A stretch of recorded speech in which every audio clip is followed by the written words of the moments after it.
that's interesting, and that's something I want to talk more about later on, maybe in the program, a little bit more about the possible importance of that, and why people even put the focus on this as they do. But we can return to that a little bit later and talk more about that.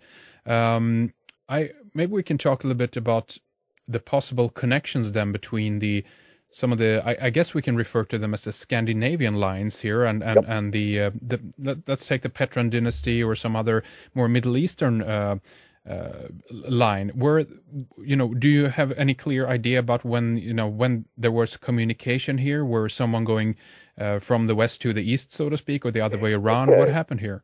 All right, let's.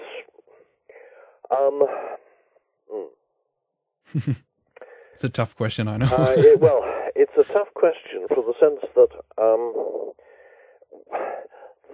as you know, this book, The God Kings of Outremer, is the last book of a trilogy.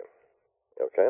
Mm. Now, the trilogy goes from roughly 1100 BC to 1100 AD. And book one, which is The God Kings of Europe, starts off with the Kassite dynasty of Babylon. Okay. Mm-hmm. And the first of the Odin, or the people called Odin, which was a king called Adab Shuma Idina. Now, Idina is simply another form of Odin or Wotan, whatever you want to call it. And it simply means the one. Hmm. And he was followed by Marduk Upla Idina and Zababa Shuma Idina. And they were the first three Odins. Okay? A quick question here. Does this come from the Sumerian king list by any chance, these yes. names? Okay, gotcha. Okay. And in fact, in my book, The God Kings of Outremer, I give the Kassite dynasty king list. Okay, yeah. What then happened is that a hemorrhagic plague swept through Babylon. Okay? Mm-hmm. And because of the way that sort of health and religion and Godhead were all tied up, if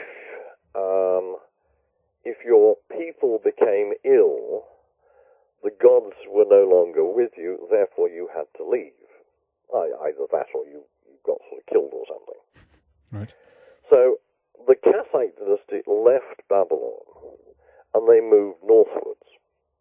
And we know that they stopped on the way at Troy, but eventually they finished up in Scandinavia. Mm-hmm. And in fact, in sort of southern Scandinavia, Sweden, Östergötland, Västergötland, Iceland, and I think there's an island off the coast called Gotland, isn't there? Absolutely, yeah. Yeah. Okay. Now, they became known, of course, because they were so much more advanced than probably the people who were living there. They became known as the Got, or Gota, the gods. Yeah. Okay? Yeah. And we can show that because in roughly 1100 BC, a mutation took place amongst the Kassites, which is known as CCR5 delta 32. And this particular mutation protects against the hemorrhagic plague. Okay. Okay? Mm-hmm. It also helps protect, by the way, against HIV-1, which is interesting, which is why all of a sudden it became interesting to people today. Really? Yep. Okay. Now, the biggest concentration of that anywhere outside of Mesopotamia is in southern Sweden and Iceland. And when the Vikings eventually came down south and started rampaging around the place, they took that mutation with them, and many of the descendants of the Vikings can prove it because they are CCR5 delta 32 mutation. Hello? Okay, yes, I hear you. So this is one of the ways that we can, if you like, science is showing the documentary evidence. And the genetic evidence, I guess. And the genetic evidence, indeed. So... okay, so what then happened is that the Goths then, as they then became known, came back south south into Europe, where they split and became the Visigoths and the Ostrogoths. Hmm. And it is with the Visigoths that we then take up the tale, because the Visigoths, or one of their leaders, a guy called Atulf, married a woman called Maria of the Elchusites. And Maria of the Elchusites claimed descent from the Davidic line of Israel via Jesus, or rather via his daughter. Hmm. And this is where the two tie in. I see. And I just want to return because I find it so interesting, this thing with the... you say, do you think it just was a spontaneous mutation that occurred that kept these people immune from later on than HIV-1, as you mentioned, but also from the... what was the first ailment you mentioned? The hemorrhagic plague. Okay, there we go. Thank you. Okay. Well, in point of fact, I mean, one of the interesting things they've now discovered is that the Black Death was not a bubonic plague, but was in fact a hemorrhagic plague. Okay. Hmm. And the whole point about that was that when the Black Death hit that part of the world, all of a sudden, all these people were found to be immune to it. Mm-hmm. And in fact, the Icelandic saga, Hinljújur, actually says, in translation, these Sumerians were blessed by the gods because they were immune. Yeah.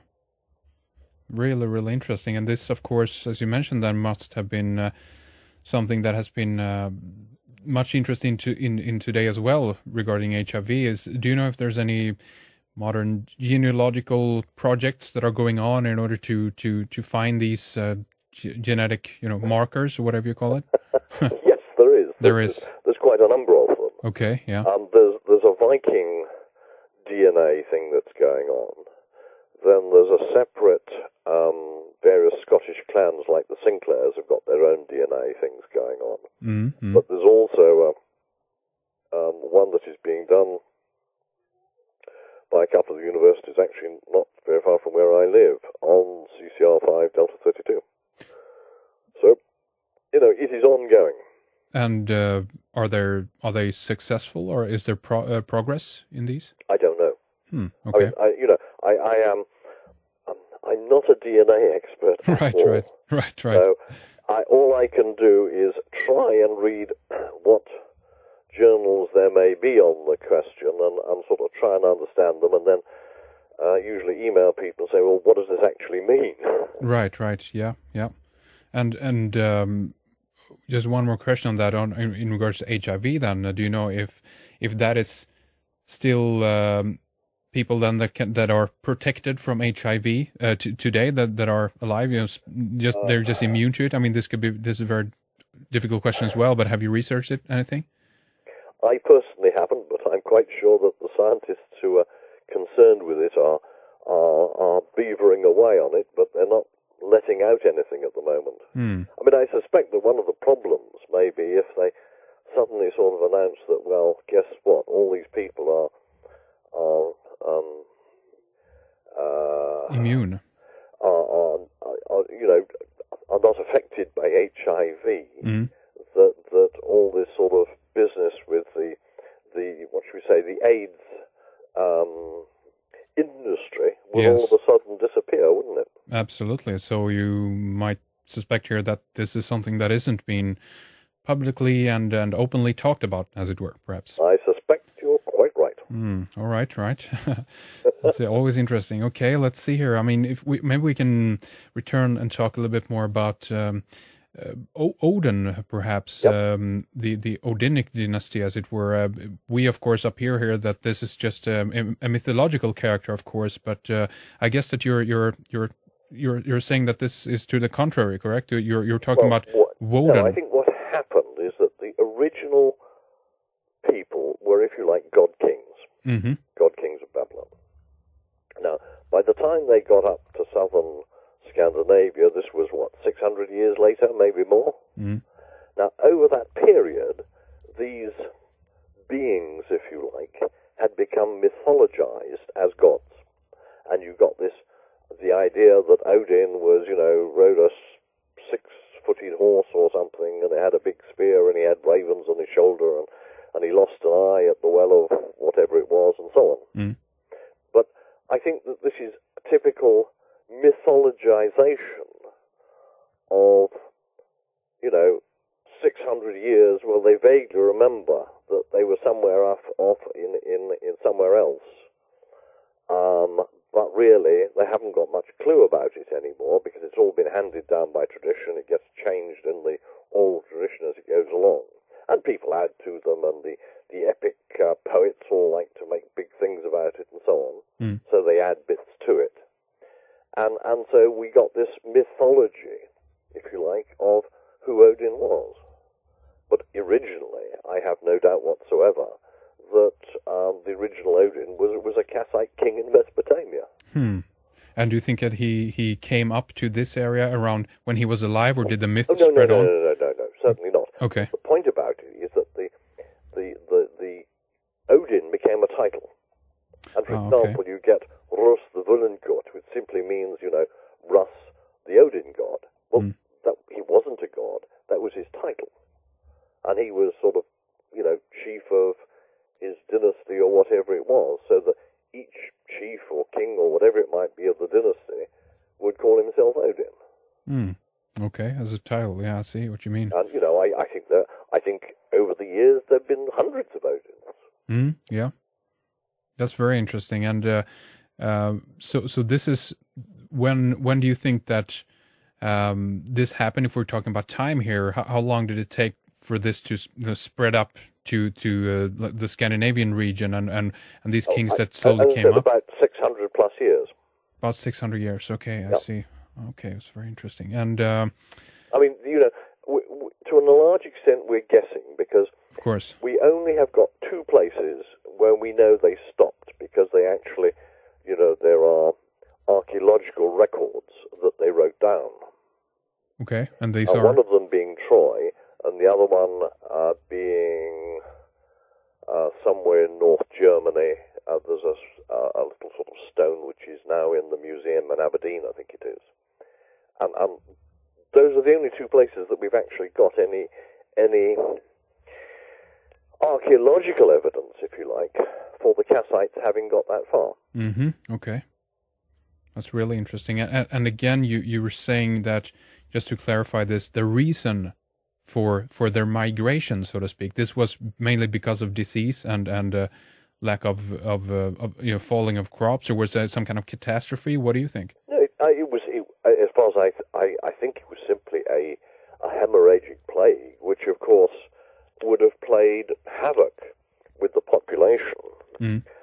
And so they had the people that they regarded as being responsible for it, in other words, their kings, because they were the god kings, had to move out. And so they would have taken, all their servants, and they'd have taken food on the hoof, like goats and so on. They'd have had their wheeled chariots with their ponies or horses, and they'd have taken off with them. But by the time they got to Scandinavia, they were no longer Kassites. Let's be clear about it. They would have intermarried on the way. They'd have had cultural acclimatization, all these other sorts of things that go on. Yes. So that by the time they got to Scandinavia, they were all their previous history would have been sort of oral mythology. That's really interesting. So they were, we can possibly say that they in some fashion were expelled from their homeland, and they went on an exodus, as it were. Effectively, yes. Really interesting. And this took a long time. Do you think that they had great knowledge, about science, farming, things like this that they took with them? They would have certainly known about farming. They would have certainly known about animal husbandry. They had writing, certainly. They had the cuneiform script. So they were able to write things down, and they would certainly have known things like navigation by the stars and astronomy and that sort of thing.